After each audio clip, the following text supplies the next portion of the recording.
All right, we've got a pretty good show for you guys today. We have Jeff Bonk from Homes by Bonk at eXp Realty over in Hoboken. Jeff, welcome. Thanks, Mike. Appreciate it. Happy to be here. Yeah. We have Lee, who's in our New York City office, wearing his lawyer hat today.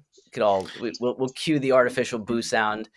Uh, I think Lee might be frozen. Actually, I'm not frozen. oh, you're not. You're just silently staring me down. I was just thinking about the fact that for our first episode, although I don't know what order it's going to come out, and that we had to go to New Jersey for our Hey, first man. episode. Don't be And scared. Don't be scared. We're less than 1 minute in, and the New Jersey jokes are already starting. But That's all right. I get it. yeah, it's a good segue though, because I honestly we've had the format of the show basically is that we look at stuff from the New York lawyer and broker side. Every day Lee and I are going back and forth on legal and on business issues, and more and more. People have been going across the river, and we either start a transaction in New York and somebody's buying something or leasing or doing something in New Jersey. Sometimes vice versa, but we actually, all kidding aside, I think the flow is heading more east to west into New Jersey. So I think a few of the things that we wanted to talk about on this show were just what that market looks like, how it might differ, what you're seeing with your team. And also talk about some of the differences. We'll get a little bit into like the technical contract to close side of things and how it differs. But more importantly, just the flow of the transaction, the pace, and we might find it's not so different. For sure. But yeah, it would be good if you want to, Jeff, just give the quick elevator pitch on your team over there and how you came to be the Jeff Bonk of Hoboken. Thanks, man. Yeah, so Jeff Bonk with the HBB Group here in Hoboken. We've been doing this for about 10 years. My wife and I met. My prior life was in finance, got out of that industry, and found my way kind of accidentally, as most of us do, into the real estate business. It's very few people's first careers, and people find their way here through some other industry that they're looking for a change, and that was us. Met her in real estate, and I said, what, this business, I think if it's taken seriously and you actually have some purpose behind how you run it, you can make a lot of money and build a great little organization in this industry. And I saw an opportunity to do so there. That kind of got me out of that corporate grind. I was tied to 3 screens for 5-6 years in Midtown Manhattan, and 10, 12 hours a day, and I was just looking for a way out of that grind. One thing led to another. We started building a nice little core business here, and it started mushrooming out a little bit. And we started hiring buyer's agents, some admin staff, and come to the place where we are today with 12 agents on the team, 5 staff members. We have a fully dedicated transaction department. We're hiring a new marketing person. We have a full director of operations.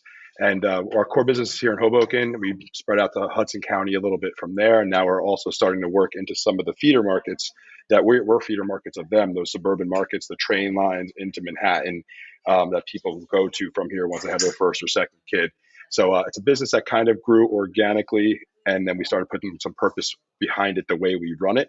But where the business grew and how it kind of our network took us is a little bit of an organic growth story. Right.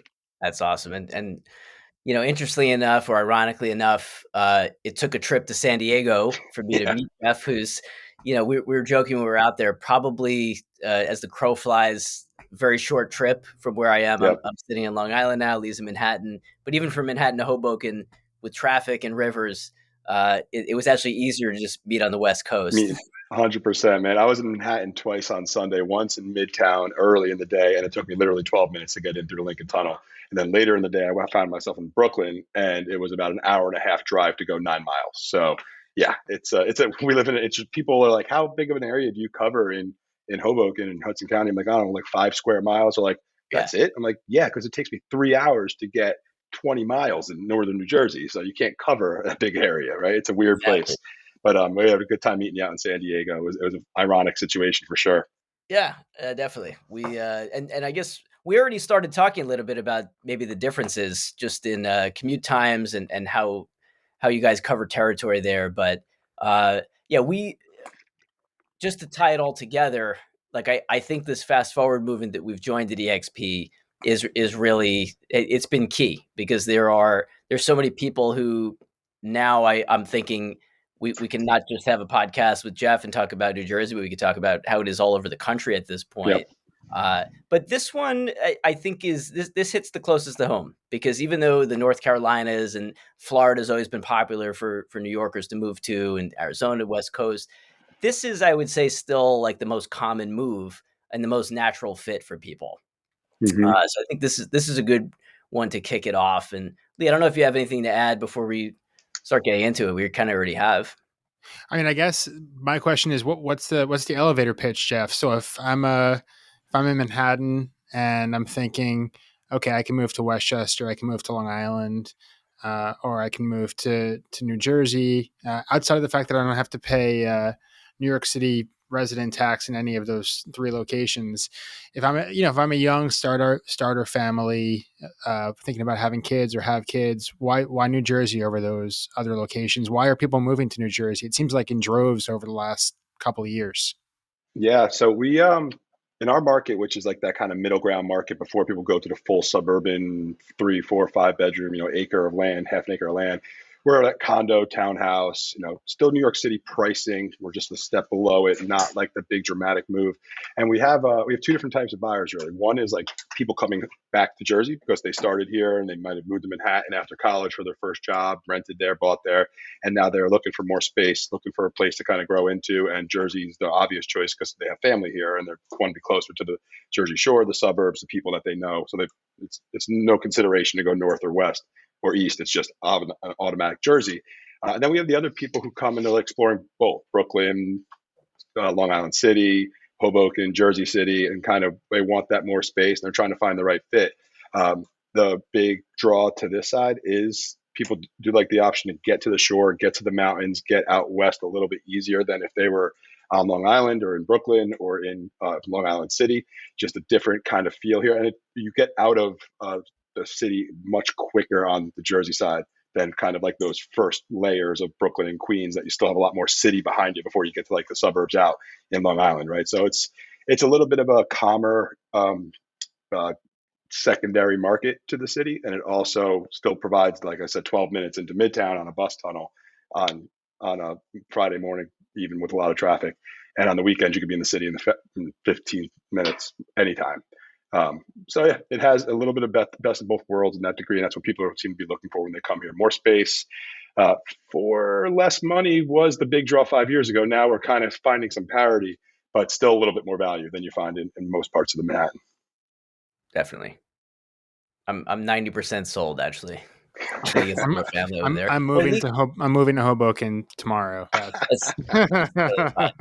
But speaking, so it's funny because Lee and I grew up together on Long Island, and Lee was a Brooklyn guy for a long time. I actually thought that Lee was going to be in Brooklyn forever. COVID changed things for a lot of people, and so Lee's now up in Westchester. I actually didn't even think about this until we had the three of us talking about the different suburbs. But we actually have three different personal viewpoints of that triangulation of Manhattan, and I agree. When you look out, especially if you're in one of like those new Hudson Yards towers and you look out your window facing west, like if you're in Jersey, you can see home practically. If you're looking east to Long Island, you've got miles and miles of Queens to get through. And Bronx you get through a little bit quicker on Metro North, but there's still that buffer. The city, the outer boroughs create that buffer. Yep. And Hoboken is pretty nicely placed, right? I mean, that's for people who might be listening or watching this that are too lazy to Google Map it, maybe. Like where are you if you were looking across the Hudson? Like what street is that roughly? Or like what section is that? We're directly between the Lincoln and the Holland Tunnel. So you got like 35th, 37th on the north end of town, and then on the south end you have like lower Manhattan. So you're kind of right in that. You're a little above like the Wall Street section, so Chelsea, kind of all that stuff, all the way up to like pretty much Midtown. And the skyline, honestly, I think too is probably the best view of Manhattan you get from Hoboken, because you get that Midtown, you get that downtown, you have the whole like the waterfront in Hoboken is just ridiculously gorgeous when you look across the skyline, and it's so accessible. I mean, you have the PATH train, which is an extension of the subway essentially. Then you have a bus line that goes right through the Lincoln Tunnel. And then you have two ferries that go, one from the north side of town, one from the south, 8 minutes into different ports on the other side of Manhattan. I mean, it's really, really convenient and easy. Yeah, traffic can hit you and you can get a little wacky and crazy on certain days and certain times of the year, but for the most part, it's so super smooth and seamless. Hey Right. Jeff, how did you decide to take your team there versus obviously you? It sounds like you were in Midtown or downtown. I don't know where you were working. You had your network there, your people there. I'm sure you had friends Hmm. in Manhattan. So how did you decide? Let me start my team in Hoboken versus Long Island City or Williamsburg. Was that a decision that you were grappling with? It was it was natural. I'm a Jersey kid. I grew up. I went to Rutgers. When I was working in Manhattan, I still lived in Hoboken. So I was my core, my real sphere. Everybody was in Hoboken on the Jersey side of the river to begin with. Uh, sure, had contacts and colleagues and things in Manhattan, but my real 90-95% of my sphere of influence, network connections was on the Jersey side already. So it was kind of a natural thing. And how long ago was that? 10 years ago. So what's been the biggest change over the last 10 years? How's the market changed? How's your business adapted and changed? I guess I'm also interested in how it changed over the last 2 years, but Hmm. what's been the evolution for your business and for the market out there? Yeah. So the Hoboken market was starting to see this trend when we first got into the business, but it was nearly not as established and strong as today. And that's the young family staying in Hoboken longer than it used to be. The joke was like, it's for a second, someone's pregnant, they were gone to the suburbs. And then it was like, all right, one baby for like a year. And then I was like, all right, now the parks are getting nicer and there's some more hot elevator buildings that can deal with the stroller for another extra year or two here. And then I was like, you know what? That pre-K 3 and 4 that's free and like really a highly rated system, that's great. I'm gonna stay an extra couple of years. And now it's like people have kids here until high school almost, if not through high school at this point. There's a bunch of high schoolers running around, and that just was not the dynamic 10 years ago, 15 years ago. So that's become more and more and more and more common, and really a way that we see the whole town moving. Um, the last 2 years are crazy, right? So we went the day as soon as COVID hit, everyone left, like gone, like drop of a hat. It's like a lot of you guys saw in Manhattan, right, and Brooklyn and Queens, a lot of the dense areas. As many people that could and had family or had the ability to go rent something somewhere else or go stay somewhere else more rural where they had more space to get outside. I mean, we live in a 500 unit condo building and we had to wear a mask everywhere we went. Couldn't get in an elevator with somebody. Like people were Right. freaking out. Like had to go. So everyone left. Tenants left. People tried to get their places re-rented. Some people were trying to list it to sell, fire sale it. We carried before COVID as a team somewhere in the neighborhood of like 10, 12 listings at a time. We ballooned to like 50 overnight. And it was just like Wow. no show. You couldn't do showings. Like you were doing virtual showings, trying to do, it was bananas. That lasted through like July, August. And then things started getting better. That first wave of things getting better before we went like down, up again, over and over and over. And people just Right. started coming back. Over the next year, it leveled out into a normal market. And then in the last like 6 months, everyone's getting called back to the office. Oh, I got to go back one day, 3 days. They're saying it's probably going to be 4 days. And all of a sudden, it's like 50% higher rental prices than it was pre-COVID. We're probably 10-15% through the highs that were in 2019 before COVID hit and kind of took everything for a ride.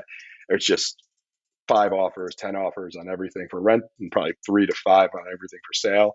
And it's just everybody trying to get back into town because they don't want to do the 2 hour commute that they thought sounded so good when it was only one day a week or maybe every other week. So it's been a dynamic ride, both on a big macro scale over the last 10 years. And then the last 2 years have just been like whipsaw. It's been kind of wild. Right. What lessons did your team take away from that? So, the world's like a changed place, right?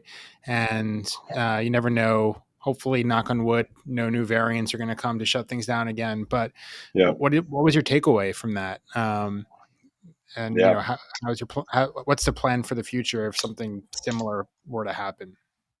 Yeah. When everything kind of first started unraveling, we just got into hyper build, like maintain, build, and cement relationship mode. Like transactions and things like that were secondary to just building relationships, checking in on our people, our clients. All day was just spent kind of just reaching out, letting people know we're here to help if you need us, but like hope everything's okay in general. We have a lot of contacts around town. If you need things, like we're here. So relationship focus was just like it's always the focus, but became uber the focus from there. What we really found to work well, and something that we've kind of lasted with us even more now, is we need to be very prepared, but very flexible at the same time. That was like the kind of mantra that took us through the early days of COVID, where we need to have a plan, 2 plans, 3 plans, because how things are going to go over the next few weeks, months, years, we don't know exactly. And we need to be ready for like variant drops. People can call back to work, list the property. Oh, wait a second, another variant, pull it back down. You're going to stay, and like, you let's can not get curse. over. It's okay. I didn't know You if can we're curse. cursing or not. Yeah, I Yeah, we're wasn't sure. cursing. Like, you guys are lawyers. Like, it's kind of official. I wasn't really sure. We We started actually talking have about gambling.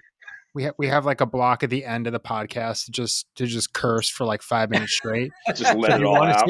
If you want to save it for then, that's fine. But feel free to. I mean, we're talking about COVID, so everybody's cursing. It's fine. That's right. That's right. So, yeah, but that was kind of the name of the game, was like super prepared, super like well thought out, but not necessarily doing anything right now. Like maybe then having to wait for the world to give us the signal to deploy that plan, right? So, and that's something we continue to do now, because it is still, even though, hopefully we're on the backside of this, things are still changing quickly. Like things with employers calling people back to the office as rapidly increased versus what everyone kind of expected, it seemed, at least from my side of what we're hearing.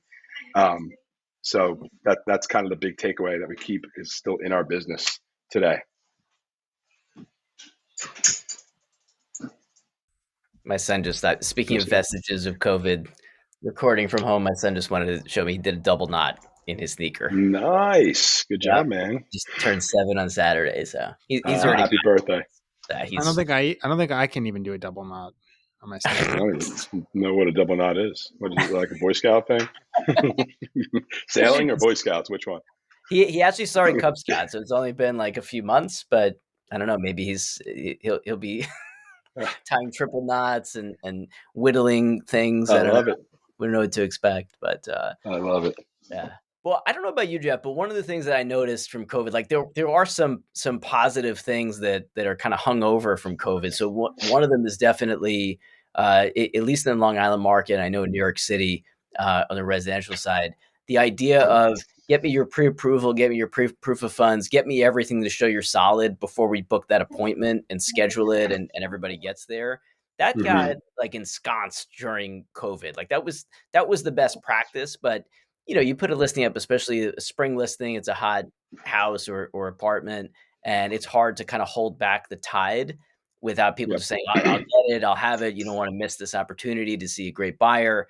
Are you finding that too, that's also that kind of held firm, and especially for listing agents, it's a lot easier to pre-qualify people?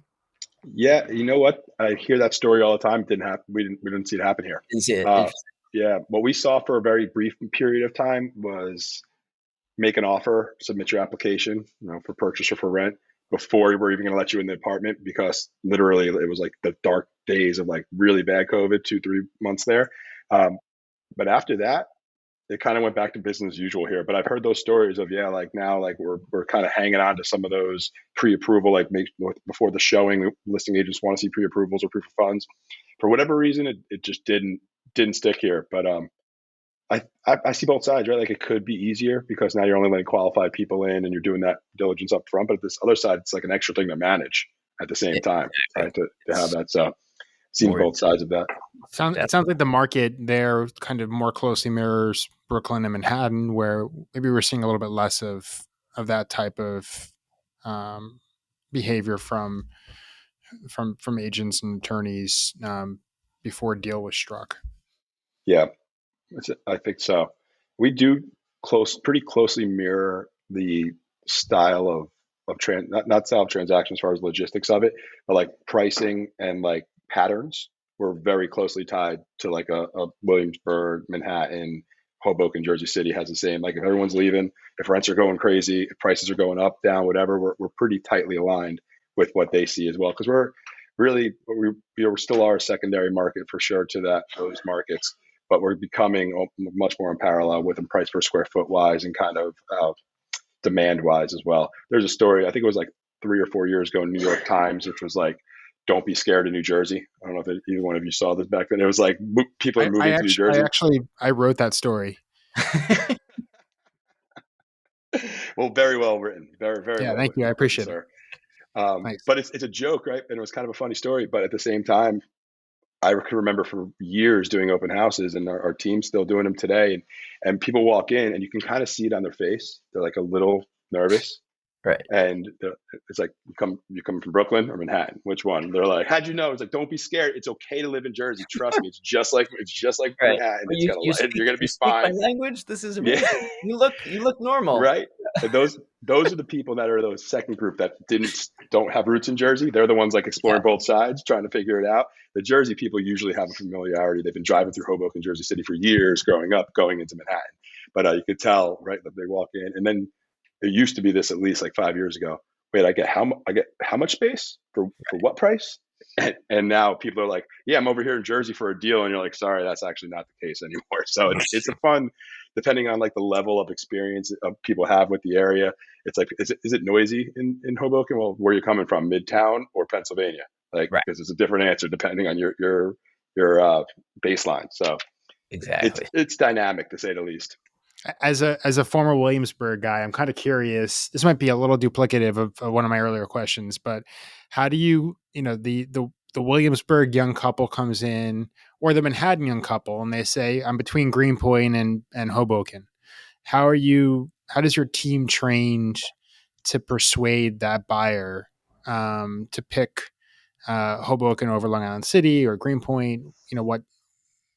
Yeah. What's your means of persuasion?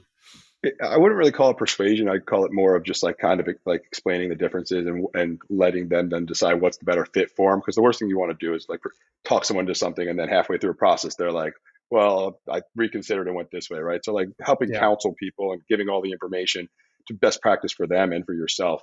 But the way that we like to talk about this side versus the other side is Hoboken is a little disconnected, the feel that it has from Manhattan. So if you feel like coming home and kind of being a little bit disconnected. There's not subways running through the whole thing. There's one path station. It's all the way in the corner of one part of the town. So there's not like a lot of hustle and bustle once you get away from that area.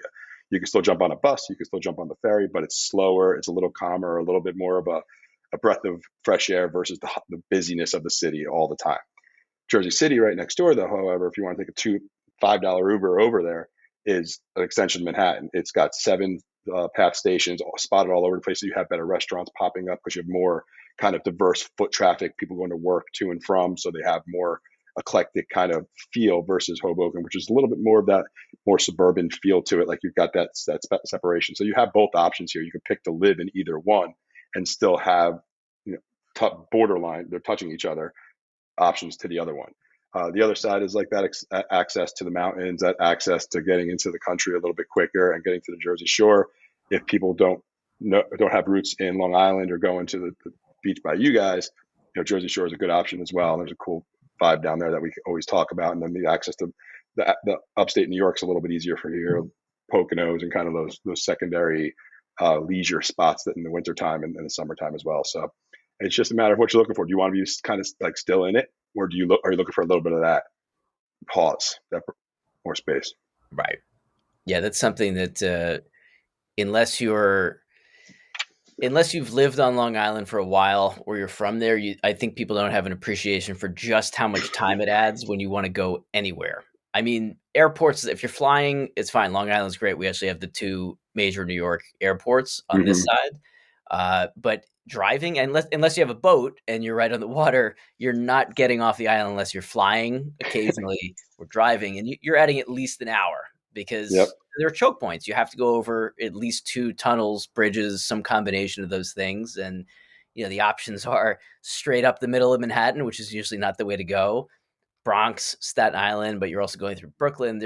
You could cross through 3 boroughs in some cases before you get to New Jersey if you're going like the southern route. And it adds a lot of time. So there is something to be said if you're somebody who likes to take those weekend trips. I could see Hoboken being that nice middle ground that you're talking about, where it's got like a more on the urban to rural scale for suburbia. It's more to the urban side, but it's a little bit. I get what you're saying about not having the subways running through. I think to get that same experience on the east side or even north of the city, you'd have to go pretty far into Queens or pretty far north in the Bronx. And even then, you lose some connectivity where you might end up driving places and not have easy parking in any of those spots. nuts. So I joke. I think once per episode we're gonna have to do a geography with Mike Flynn, where you start to get into really specific geographical advice that no one else could possibly conceptualize without a map in front of them that you just have yeah. imprinted in I your think head. it's my dad drove a yellow cab for a while before he went to law school, so maybe it's just like built in. But if anyone's watching the video, you could see my eyes flitting across the screen. I'm like, yeah, I'm seeing the things, This and is geography with Mike Flynn. I'm with yeah, you, Mike. I think that's why we hit it off so well when we met out in San Diego. Because I one day, I think I might have told this story when we were on that boat that that's night. right. Lindsay, You right? have an uncanny sense. Actually, I I remember was sharing like an Uber with you. all over the place. And one day I was on a plane 5-6 years ago, and I'm going to Red, my wife, right? Oh, there's Madison High School. Oh, there's the river. Oh, that's where. And some dude just leans over my shoulder, over the seat from behind me, goes, "Dude, you work for fucking Google Maps? What the hell?" Exactly. Meanwhile, Yeah, I'm the guy that gets off the subway and I just stand on the corner for like 20 minutes trying to figure out which way north is on this grid of Manhattan. So I love it. I love Yeah, it. Lee's the polar opposite. But yeah, I remember we were in the middle of the harbor, I think, and it was nighttime, and we had landed in San Diego maybe 5 hours before. Jeff's like, I believe that's where we're hiking tomorrow. That's that park. We're like, oh, I think you're just messing around. It's like, no, it definitely is. No, that's that because For that's real. Tijuana down there, and that's when I'm like, Right. we got my bearing. I don't like panic if I don't know my like directions. I'm like, I gotta know where I am. That's It's so funny. I put on Google Maps to get to the supermarket. So Well, it can be helpful if you want to check traffic patterns. I'm really addicted to Waze at this point. Like even when I know where I'm going, I find myself just automatically putting it in, just oh so yeah. that it's like I could save that 2 minutes, and usually it ends up costing time. But I think they're messing with us to a certain degree, man. I tell you, I take a wrong turn every now and then, and all of a sudden my time goes down. And I'm like, I don't know what their agenda is here, but yeah, there's something going on where they're trying to like spread the traffic out or something, and it's not always the best route. It's there's something I'm on to you, Zuckerberg, and I think it's the not Google contingent that Cook. bought that one. Yeah, But who I knows? think they all get together. They get together Zuckerberg once will in a own it while. eventually anyway. Yeah, that's right. Funny. That's funny. So what should we shift to now? Do we want to talk about uh, one of the things I definitely want to make sure we get in is just differences between New York and New Jersey, and particularly lower New York, because I know that upstate it's even a little bit different, but in New York, definitely from Westchester out to Long Island and in the city, you have offer acceptance. It's basically a handshake. We don't really call it that, but it's an orally acceptable offer that the seller Hmm. says, I agree in principle to these terms. Now go pay for a home inspection. And if you have any issues, the attorneys aren't going to pick up pens or that's kind of antiquated. They're not going to start typing up contracts until we know all the issues on a home inspection. And by the way, the home inspector is booked for 3 days. So we're like 6 days out before a contract even goes out. And, technically, unless you have a letter on file from the seller that says, I want to honor this handshake and don't show it until we know that these people are or are not going to sign a contract. In most cases, that doesn't happen, and you just have showings going on, and you could continue to get bid up even after you spent $600-700 on a home inspection. I would say the average, handshake or meeting of the minds to actual contract is probably 10 to 14 days in New York, which to me is always been a little bit nuts.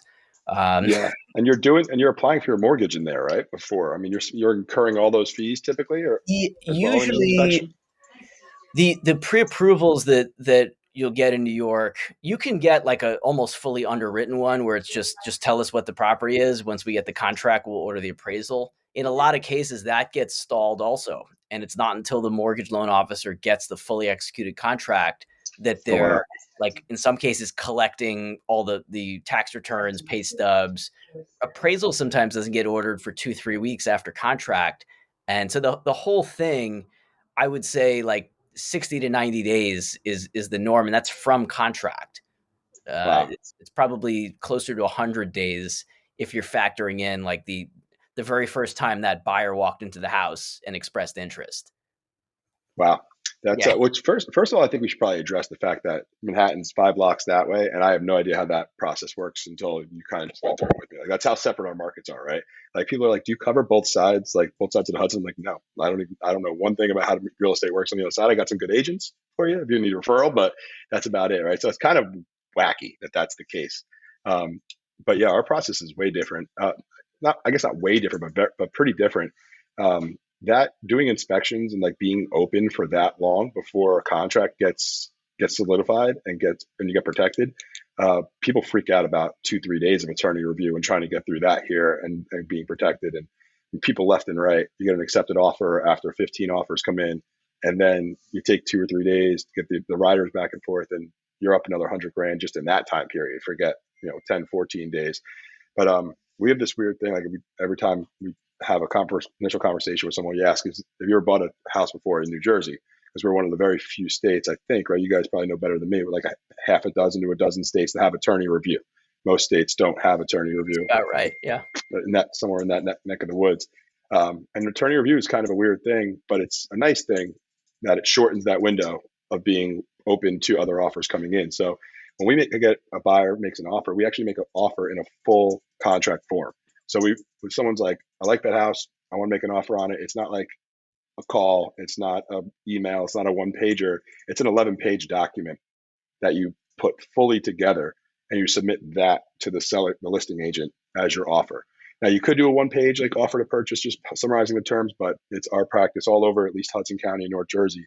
You make that offer in full contract form, or you're not a real serious offer. You're kind of not looked at as someone who took the time and the energy to put forward the true official offer, which is weird because now it has us with first-time home buyers going, I know you're signing a contract, but I promise you it's not binding, and this is just an offer, and we're just filling in all of the pertinent details to you in the transaction, and the other 11 pages is 99.9% boilerplate, which 80% of the time people are like, okay, that makes sense, and 20% of the time they're like, what? No, I'm getting an attorney to look at this. I'm signing a contract. Like, no, it can't be right. Like that doesn't feel intuitive, right? That you're signing a contract and it's not binding. And then you tell them, not only is it not binding, now when the seller signs it, it's still not binding for another 3 to 5 to 6 days until we get through something called attorney review. And they're like, all right, so now we have a fully signed contract that's not binding. Like again, like super unintuitive, right? And you kind of 60, 70, 80% of people get it, and the other side want to talk to attorneys, slow things down. So it's not a utopia and a perfect process. I think there's probably some tweaks that can happen here too. But the nice thing is after that attorney review rider gets fully executed on both sides, we're done. Like nobody can walk away for any reason other than a contingency that doesn't get hit, like an appraisal, like a mortgage, like an inspection that can't get agreed upon. And none of that stuff starts happening until after attorney review, which is nice. So you're not laying out $500 to $1,000 on your inspection. You're not starting your mortgage process. And once you get out of attorney review, you can go full on with both of those pieces without worry of someone else coming in and knocking you out. So that shortens our contract to close period probably 15 to 30 days shorter than yours. We're in like the 45-day to 60-day window. And most of that is only because the mortgage company needs that much time to get through underwriting and do their due diligence. We get slowed down a little bit on the condo side because the condo is a kind of another animal that need to get documents from this management company, then the insurance needs to be provided from this person, and you don't always have the most responsive people there. That's one of our hiccups in the urban market here, that the suburban market moves much quicker through. But it's a smooth process once you can kind of get your mind around that the contract isn't binding until a later date, which is kind of the one quirkiness of our process, to say the least. How does the diligence factor into the attorney review period for condos?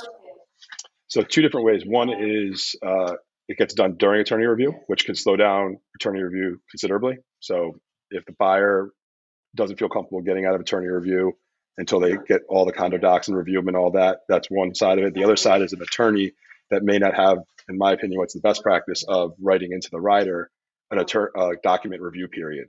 So to protect the buyer, most good attorneys, the ones we work with and refer, they'll say, all right, we're going to conclude attorney review, but we get 5 days after delivery of docs to review them and still get the back out of the deal if we find something in the financials or the bylaws that we don't like.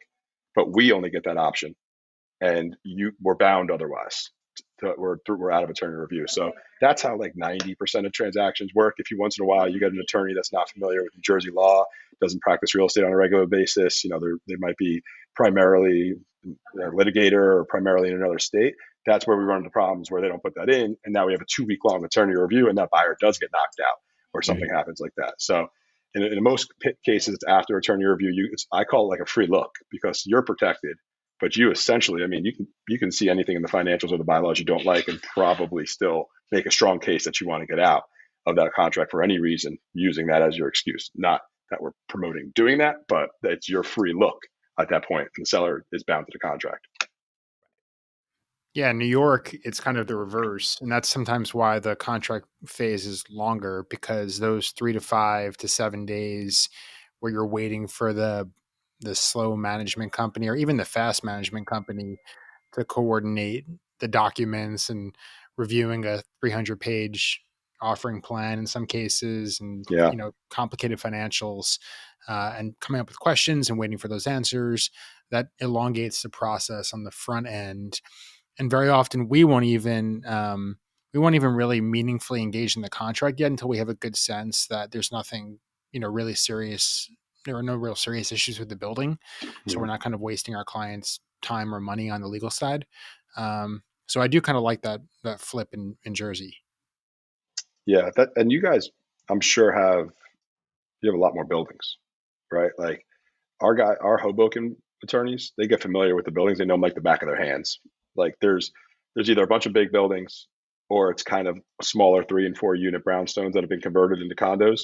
And those all kind of operate the same way. And then the 10 big buildings in town, you already know because you do deals in them all the time. I can imagine covering Manhattan as an attorney, like I'm sure you see the same building more than once, but you see a bigger breadth of buildings, I could imagine, than the smaller kind of concentration that we have. It's got to be tough to review those things from scratch every time.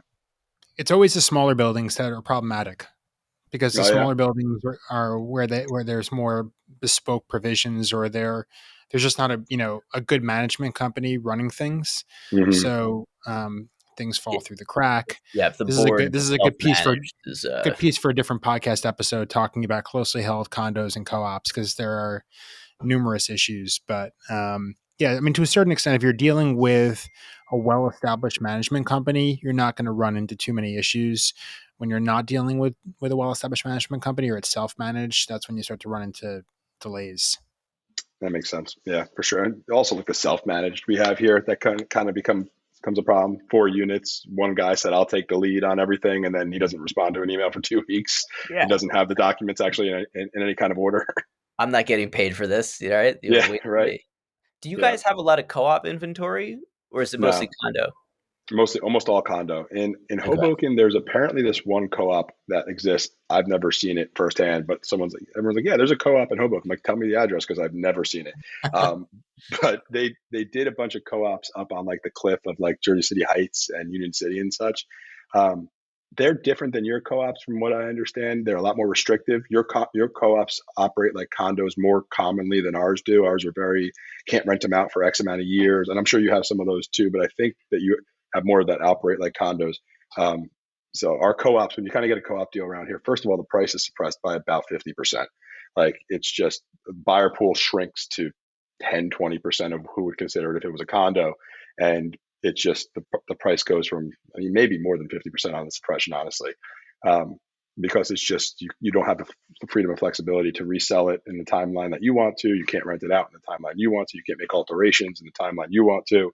And it just kind of turns a lot of people off, especially when people are here for a quick stop. A lot of times, like half of our buyers they live here 3 or 4 years, and then they rent it out afterwards for 2, 3, 4 years, try to get a little bit of that upside appreciation, sell it before cap gain taxes, that whole kind of strategy too of the last 5 years. Can't do that in a co-op, which just kind of kills that whole buyer pool. Maybe you could frame it as an exclusive co-op that nobody could find. And with that exclusivity, you turn it into almost like a treasure hunt for a co-op. This would be like a really good... That might be attractive to a certain class of buyer. I like it. Yeah, we can like have like a whole like community event around it, right? Like who could find the co-op? Who can actually produce this co-op that we keep hearing about? Where in the world is the co-op, or where in Hoboken is the co-op? I love it. It's on first and first at the nexus of the universe. Oh God, I love it.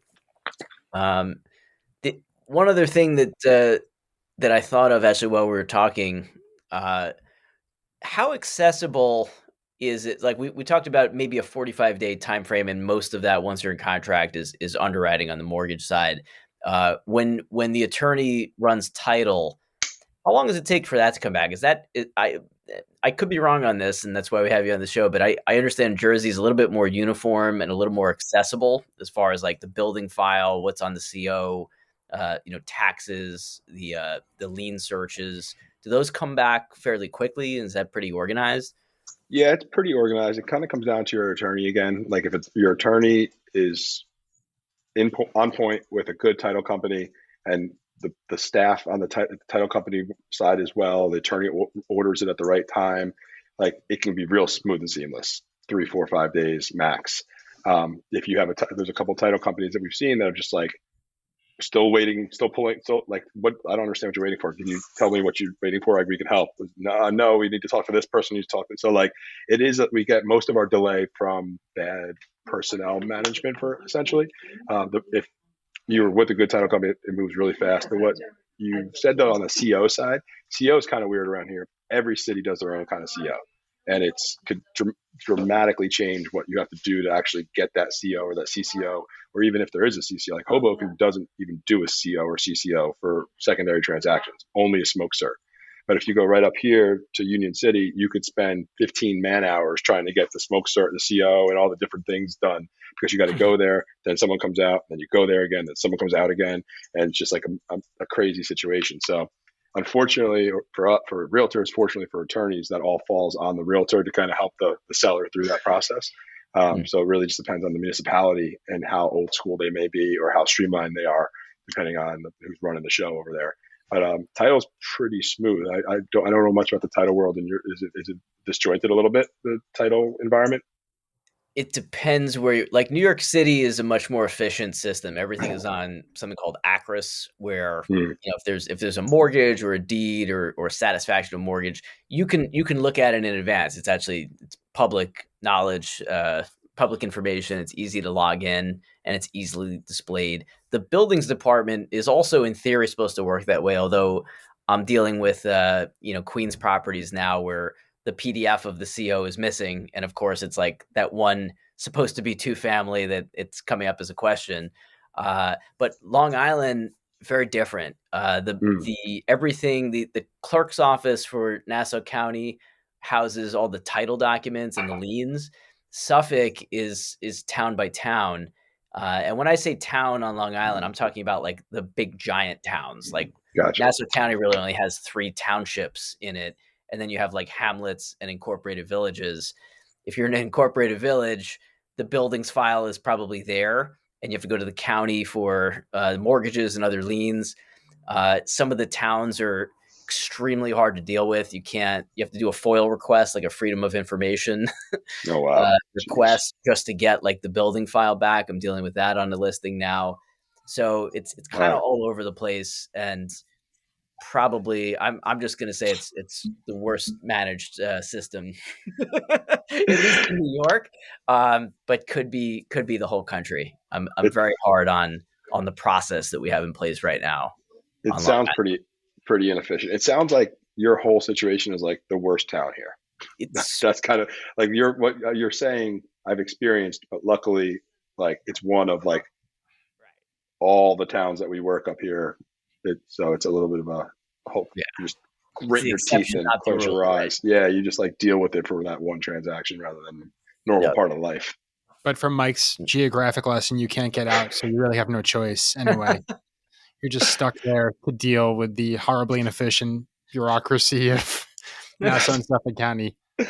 I think I was telling you in San Diego, Mike, one of my best friends growing up, he used to live in D.C. and he moved to Merrick out by you. And I saw him so much more when he lived in D.C. It was so much easier to see him and get down to D.C. than get to Merrick sometimes.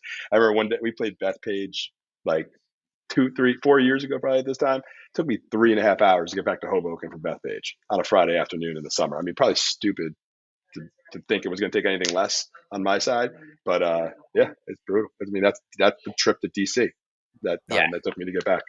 That's Craziness. why that's why I think I have this like ingrained aversion to Jersey because of how my parents just never took us there because of how long it took to get there when we were Yeah. young. Right. So Yeah. besides Jets games, which I used to go to Mike with, and it would Yeah. take like all day That to was a get whole Yeah. Sunday going to the right. Meadowlands. Yeah. I actually No, it's I like I had no concept of time. I thought that Jersey was like 10 hours away Yep. from Long Island. it's so true. I forget my grandmother. I have this like vague memory of my grandmother because we all did like the whole Brooklyn, Staten Island, Jersey thing, right? Like that was like where that Italian. My mom's last name, maiden name was Esposito, so it was like that moved. And I remember one day saying something to my grandmother about Long Island, like, "Oh, I was out there for a basketball game or something like that." I'm like, "I was out in Long Island." She goes, "You know what Long Island is? It's where you move when you don't want any of your family to come visit you anymore." Because she's like, everyone else is in Jersey. Like, you moved to Long That's Island. See absolutely you true. later, Jeff. Well, Lee's parents and brother have made the transition now. Although he's not on Long Island anymore, so they weren't just escaping him; they were escaping the island in general. It really is funny, man. Like when you go out to other areas of the country, like we'll use San Diego for example again. Like those guys, they're like familiar with like a 50-mile friggin' radius. It's all part of their world, and for Yep. us, it's just so much tighter and it's so much denser. There's more going on in a small area, so you kind of have more density of activity. But people get blown away when they hear how kind of segmented our neck of the woods is in As Northeast. as as your team grows, have you thought about expanding outward at all? Or Yeah, are you, but outward into Jersey. yeah, no, So I'm yeah, not trying we to can get you. never. I'm not trying to get you into New York, Jeff. Don't worry, it's okay. It's okay. I'm not trying to get you to It's come back okay. to Midtown. I know that you disliked your I'm out. experience there I'm greatly. out. I'm never coming back. Can't get me to come Yeah. back. Yeah. So we're actually in the process of doing that a little bit more proactively now. Like for so long, we were just referring so many people to other agents in feeder towns or reverse feeder towns that people move to here. Like there's like 5 that like 50% of people move to from Hoboken: Summit, Westfield, Glen Rock, Ridgewood, like Rumson. And we're like, this is kind of crazy. Like we just keep referring people, and then we can't really control the transaction. Like then the agent stops doing the job we want them to do, and we need to kind of find a new person in that market. So over the last few years, we started bringing on some agents onto the team. What's up, little man? My guy does the same thing when I was at home. Um, we started bringing on people onto the team purposely that had some Hoboken and Jersey City experience, so they can speak to what's going on around here. Maybe they lived here right out of college, now they moved to a Westfield, a Monmouth County, a Bergen County, and now they can do business here and still be able to take all the leads and all the opportunities out that way as well, and kind of be within our team a little bit more, and then eventually purposely kind of build little pods around them and do purposeful marketing in those areas. Actually, what's the so Thursday, 2 days from now, we have a Hoboken to the Burbs webinar that we do, and it's literally we market it as, we know you're moving to the Burbs. Take the HBB group with you. Let us find you the right expert. Let us connect you with our expert there, because they're all people that we've worked with here. They know of us from here, and we're leveraging that brand to kind of expand organically and naturally into some of those other markets. It Has makes there been sense. a learning curve to as you expand? Has there been some road, bumps in the road? What are you grappling with as you try to expand, other than just the process of scaling up, which is always Yeah. difficult? So the side that we're the initial stuff was some of the paperwork and some of like logistics, and that was like a pretty steep learning curve, but we were able to kind of figure it out quickly once we knew like what we were looking for and what those differences were. Once we kind of figured them out, then it was easy to kind of build systems around that. The bigger one that we're really starting to get some traction with now is, well, you're not a local expert in this town, or you just started doing some buyers here. How can you list my property? I need a local person that's been here for 20 years, 30 years kind of objection.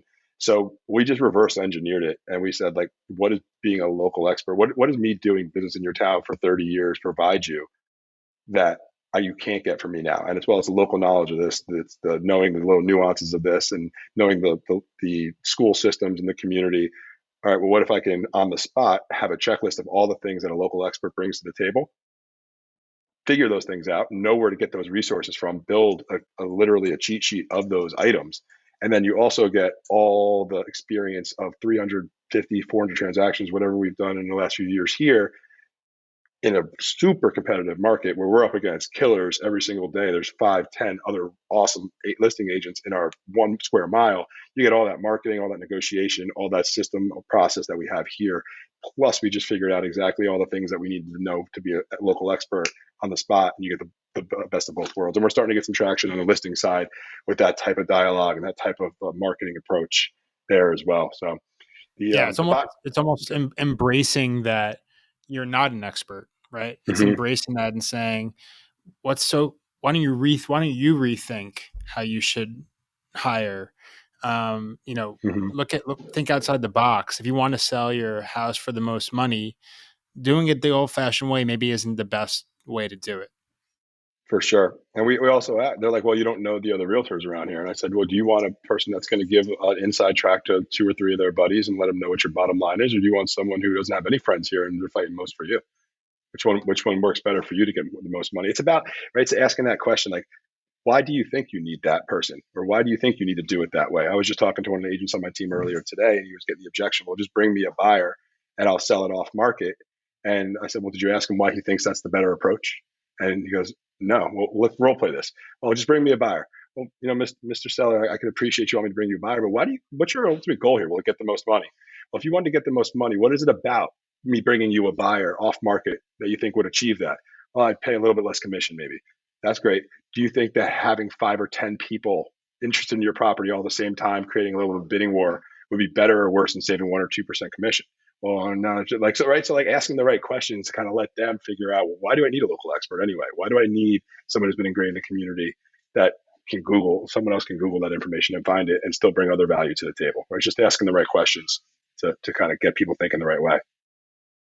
Exactly. So I guess, Jeff, why don't we close this out by telling people where you are on social media, where can they find you if they want to talk about why they shouldn't be afraid of Jersey, or anything else you spoke about today. Where can they get in touch with you? Yeah, easiest place is our website. We're the HBB Group, thehbbgroup.com. You can reach out to one of our awesome agents there, get in contact with someone to talk about Jersey, talk about moving to the suburbs if you already live in the Hoboken or Jersey City area. You can find us all over social media, the HBB Group. We try to put a lot of content out about the community so people can see what Jersey's like, not to be scared, not to be scared. It's cool here. There's a lot of nice things going on. You don't have to stay in Manhattan or stay in New York. You could come here, but if you need to stay in New York too, we understand that. We love our New York brethren as well. So we just all about growing a cool real estate community for both the agents on our team and all the people we work with, and just providing a really awesome just service to our clients, no matter where they're moving and what their lifestyle choices are taking them work in the real estate world. Awesome. Well, I look forward to seeing you the next time out in Jersey. So I'll see you in about 30 to 40 years.